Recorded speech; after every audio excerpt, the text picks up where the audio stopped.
Hi, I don't have any direction for this, but I normally film at 2 in the morning because I live with a lot of people and I don't want to film ASMR um, while other people are in the house and awake, but I have the house to myself today, so I'm taking advantage of it.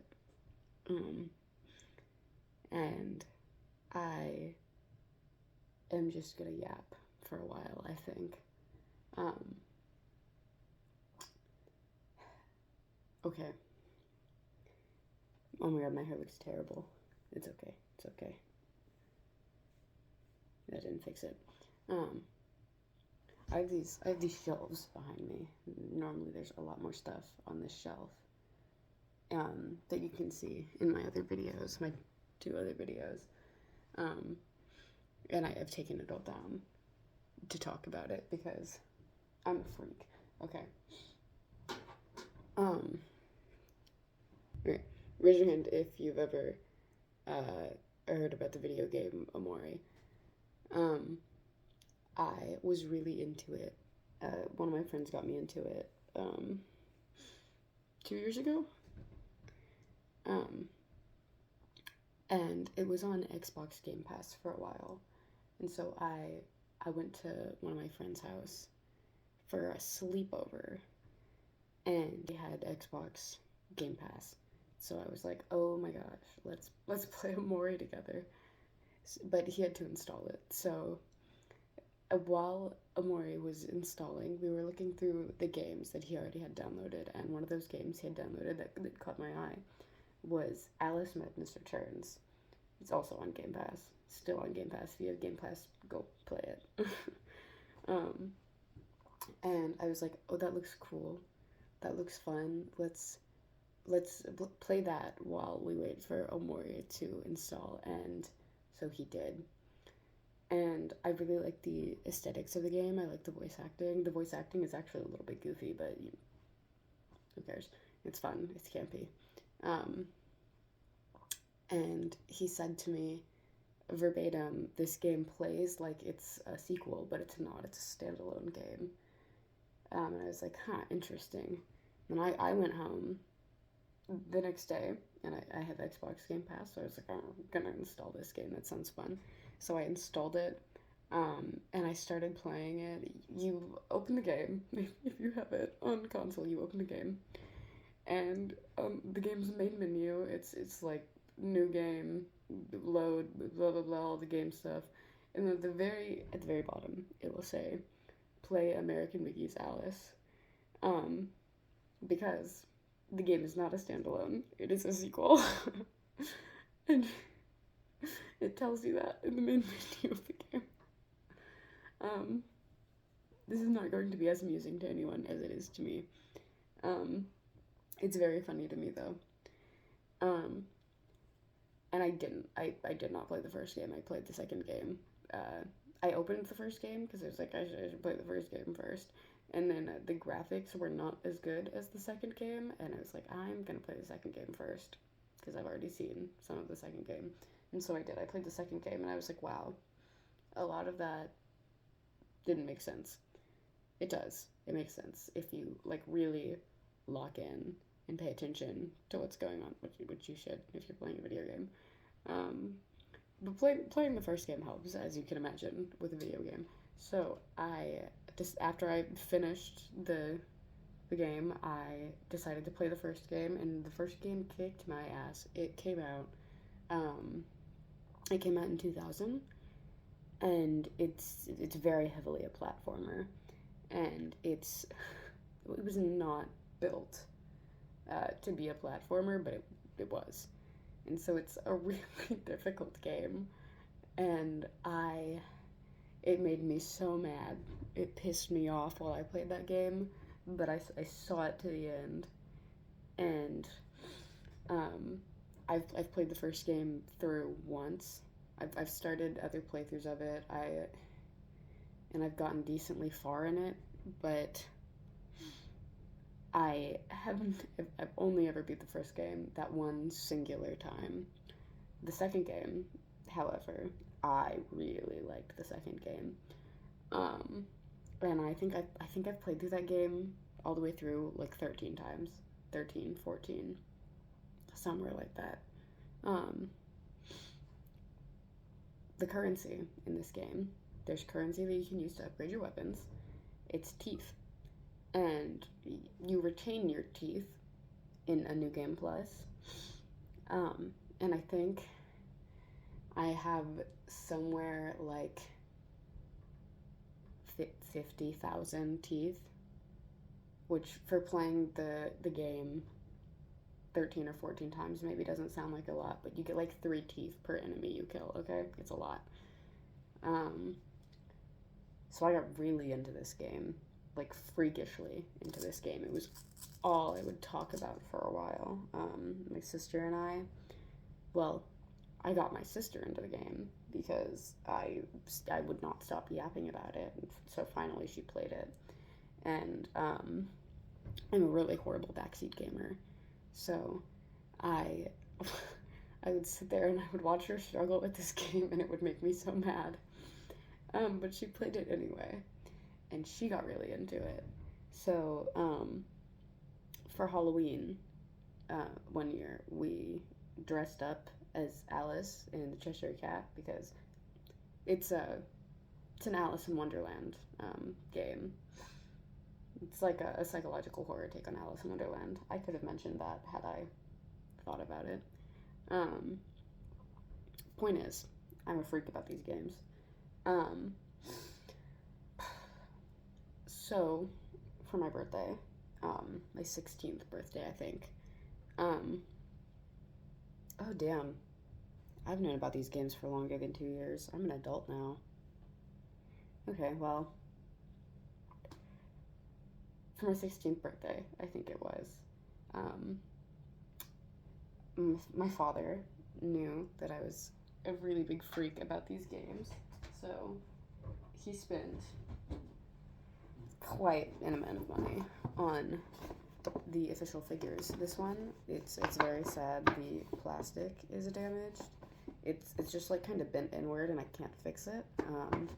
But you know, it's never been removed from the plastic. This one's Tweedledee. Um, and then I also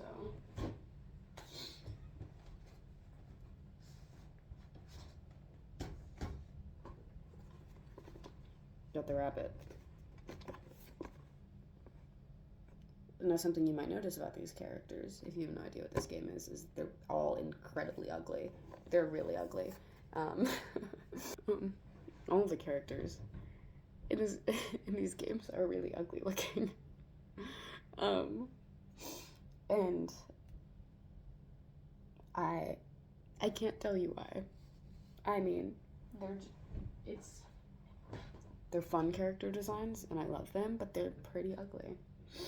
Um, but he got me those for my 16th birthday, which I was very thrilled about. He got me some other stuff relating to the game that I don't think YouTube would appreciate me showing on camera, so I won't.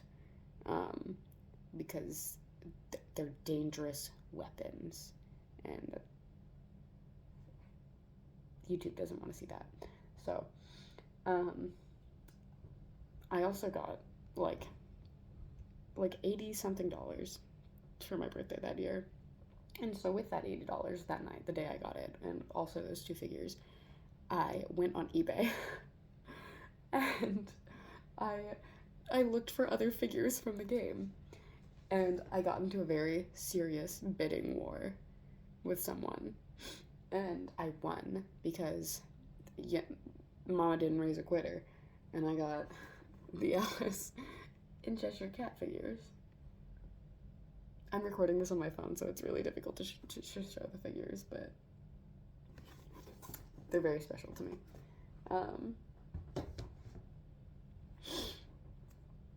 So, I really liked the game, and then that continued to grow and spiral. And then I think a little bit before my 17th birthday, I think, there was supposed to be a third game in the series, However, EA did not want to make it, so, and they own the IP, so the game's never going to happen. Um, but there is an official design bible where you can like look at a bunch of official art for the third game and read the entire plot and such, and it's very cool. Um, and I was very distraught about that. I was very upset. Um, and the creator of the game, American, he also makes Plushy Dreadfuls. If any of you know what that is, they're mostly rabbits that are like designed after like different disorders. Well, some of them are disorders. There are others that are like there's like a pride collection. Um, it's like a lot of like awareness stuff in the form of rabbits, and it just so happens that in American McGee's Alice, Alice has a little stuffed rabbit that's very special to her, and there were actual stuffed rabbits from the game that you could buy. And after the third game was rejected by EA, American McGee decided to stop selling um, or stop making the rabbits. And so there was limited stock. And I freaked out because I was like, I've never bought one of these. I keep putting it off because I'm broke. And so, as like an early birthday gift, oh yeah, get a look at this. Oh yeah. So, um, I own a lot of stuff for this game right out of sight because it's directly behind where my phone is. I have one of the official art prints for the third game that never happened, and it's very special to me.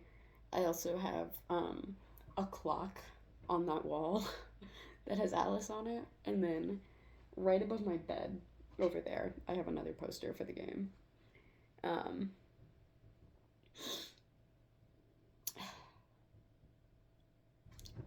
I turned 18 relatively recently, and let's backtrack. Backtrack.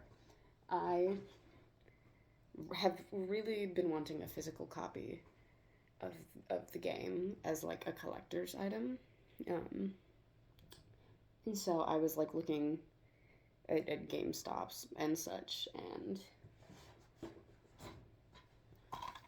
I got an Xbox 360 copy. Um, I don't have an Xbox 360, but I do have an Xbox Series X. So, backwards compatibility. Very cool. Very thrilled to have this. Um, and then, I originally wanted to buy a PS3 copy. Um, but they're annoying to find for whatever reason. Um, so I gave up. And I settled on the Xbox 360 copy because I have an Xbox Series X. Um, and my very kind boyfriend, for my 18th birthday that happened relatively recently, sought out a PS3 copy for me. So, consumerism final boss. I have 2 physical copies of this game. I own it on multiple platforms. I'm a freak. I'm a freak about these games, but that's okay. Everyone needs to be a freak about something in their lives, I think. I think everybody needs to have at least one thing that's very special to them, to the point where they make it other people's problems.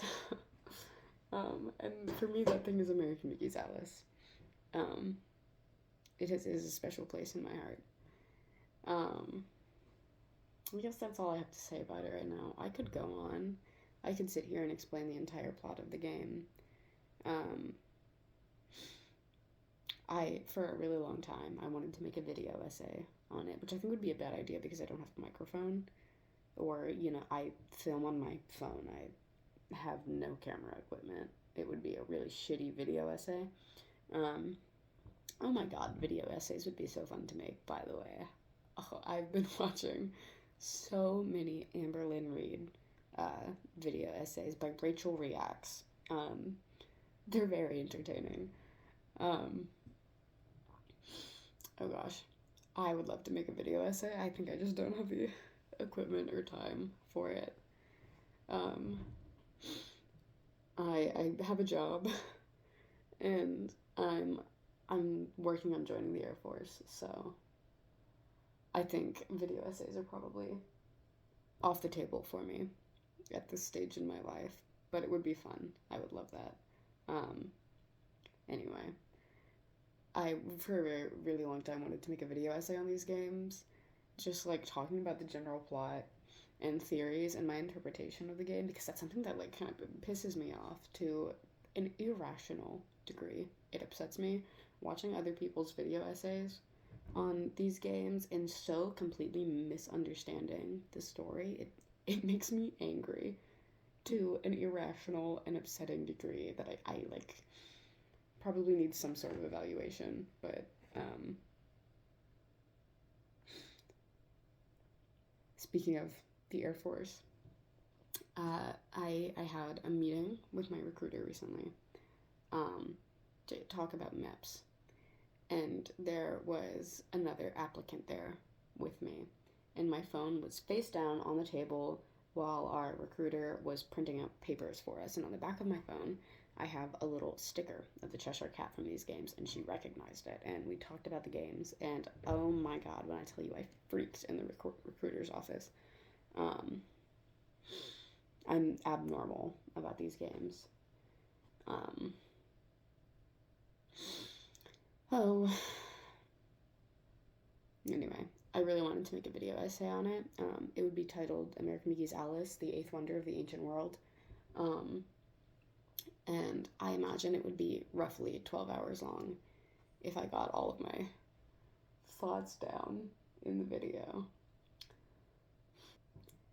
Um, we're about to get into some embarrassing territory here, but um, my sister and I really like Grey's Anatomy. It's like one of those guilty pleasure shows where like it gets really bad and like you know it's bad and the writing's not great at a certain point, but it's like it's entertaining. It keeps your attention, and so you continue watching even though you've gotten to a point where like it started as the surgeons like learning how to do their jobs, and now it's like Dragon has been shot in the hospital. Um, and I'm gonna keep watching. But uh, we were both really into Grey's Anatomy, and we were really into American McGee's Alice. And I do this thing where I, if I'm, if if I'm getting into a new piece of media, I will insert a character from another piece of media I like in into the piece of media I'm trying to get into because I'm a freak, I guess. Um, and so I wanted to get into Grey's Anatomy because my sister watched a show for me and she wanted me to watch Grey's Anatomy, and I was like, okay, so sure, I guess. And so my method of getting into Grey's Anatomy was pretending that one of the characters, Calliope Torres, was Alice, and Alice is a surgeon at the hospital. This is how my brain operates. Um, and so it started as just like a weird mental connotation. Um, and then it slowly spiraled into what if Alice Little from American Mickey's Alice was a surgeon at Seattle Grace? Um, to the point where I like made a Grey's Anatomy insert OC that was just Alice from American Mickey's Alice. Um, and in a moment of weakness, I told my sister about this because I was like, "This is embarrassing and stupid, but I think you'll find it entertaining," and she did. She found it very entertaining. So at 2 a.m.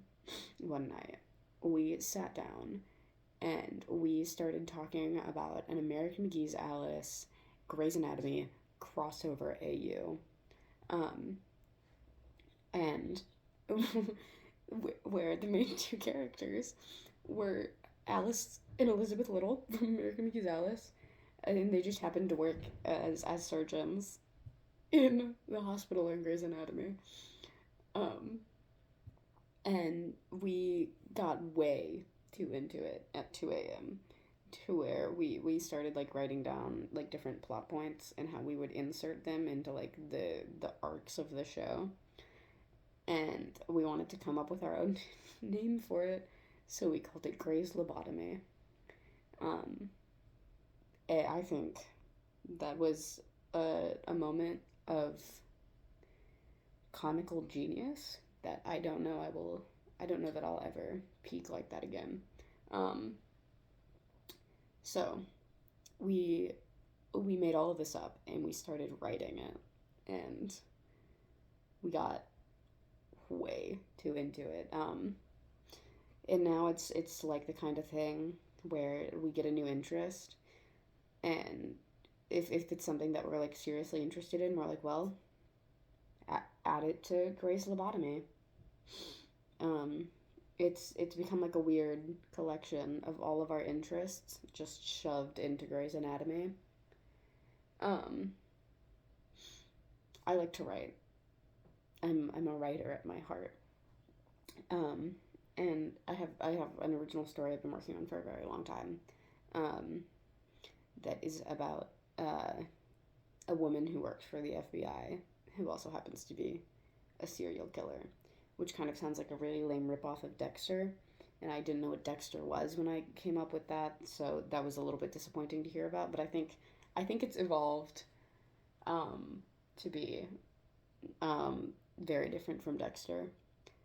But that could be me coping.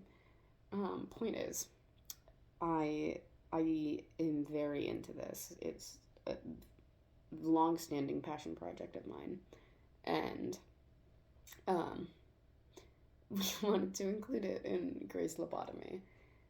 So the main character of my story, her name is Jessie. Um, she's in our Grey's Anatomy American Mickey's Alice crossover AU. Um, there's also an iZombie cross there.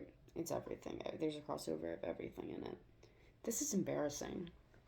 I this is not. I tell people, I like tell my friends about this because it's funny, but to just be like on the internet, being like I make with anatomy fan fiction, and I um I make fan fiction for all my favorite medias, but it's all centered around Grey's Anatomy. It's embarrassing. Um, but here we are. Um, but I write serious stuff too. I think, I hope.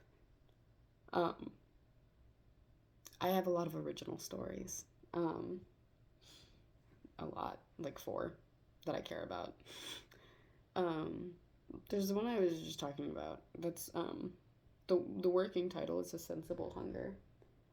Um, I write horror. That's my genre. That's my go-to genre. Horror, specifically, like more specifically, like psychological and body horror. So if that's a thing you're interested in, let let me know. I need a beta reader.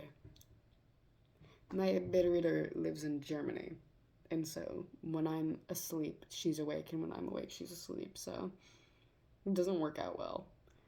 Um, love you, Kate. Um,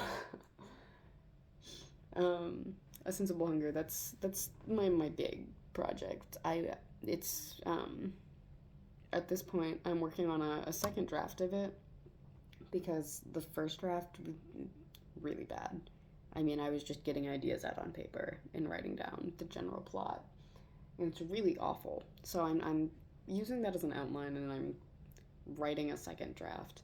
And I think at this point I'm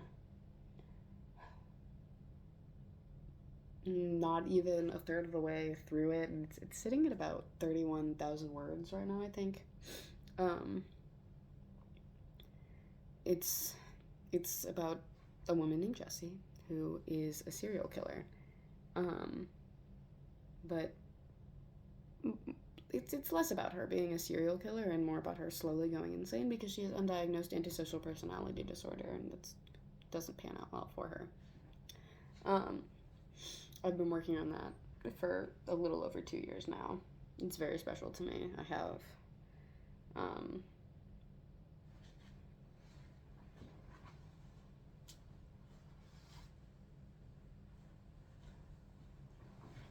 I draw her a lot, so I'm sure I'll insert a drawing of her into this video. Um, I draw too. That's another one. Um, yeah, I know. If you've seen my first video, it's an ASMR drawing you, and yeah, pure raw talent in that video. Um, it doesn't get any better than that. Another story I've been working on. It's a short story. It's I think right now it's like 12,000 words, and it's probably gonna cap at like 18,000. Um, it's it's called Mother Mantis. It is about a boy named Carlo and his girlfriend May. And Carlo is throughout the story very slowly going insane. Um, and he believes that the people around him are going insane. Um, and I'm very bad at explaining my own writing. Um, I think it's interesting. It's a very it's an extended metaphor for couples who can't agree about having children. Um, I think it's fun. Um, very recently, and I have not gotten really any work done on it aside from a general concept. It doesn't have a name yet, but since I started watching Grey's Anatomy, I always thought it would be like really interesting to write a horror based in a hospital, because so much medical malpractice happens in medical dramas to the point where you'd think, wow, this would be a great horror show. So I wanted to write some sort of medical horror. So I have a general idea um, of a story about a girl, a woman, who is a surgical resident, and during her intern year of her residency, some sort of accident happens that results in her unaliving. We'll put it for YouTube. Oh, I shouldn't have said. Um, well, it's okay. I don't make any money from these videos. Who cares? Um, that results in her unaliving, and um, uh, she afterwards she comes back to life, and the hospital sees this miracle, and they're like, wow, let's since she's effectively immortal, let's farm her organs for transplant patients. um, I think that's a fun idea. I think I think it's a freaky, gross, fun idea. And I have an introduction for it written, and that's about it. um, this might be embarrassing to admit, but I I'm almost done with my Mother Mantis story, and the first two parts of it are posted to the Creepcast subreddit. So go leave me some upvotes. Maybe they'll read it on Creepcast, and I can find out if my writing is actually good or not based on their reactions. Um, writing is writing is a joy, and I love writing. But sometimes I open my laptop and I sit down and I stare at my laptop for half an hour, and then I write no words, and then I close my laptop. Um, and that's one of the joys of writing, I think, getting absolutely nothing done. And I've been rambling for half an hour, and this was supposed to be an ASMR rambling video, and there's no ASMR in this video. It's just me talking. Um, all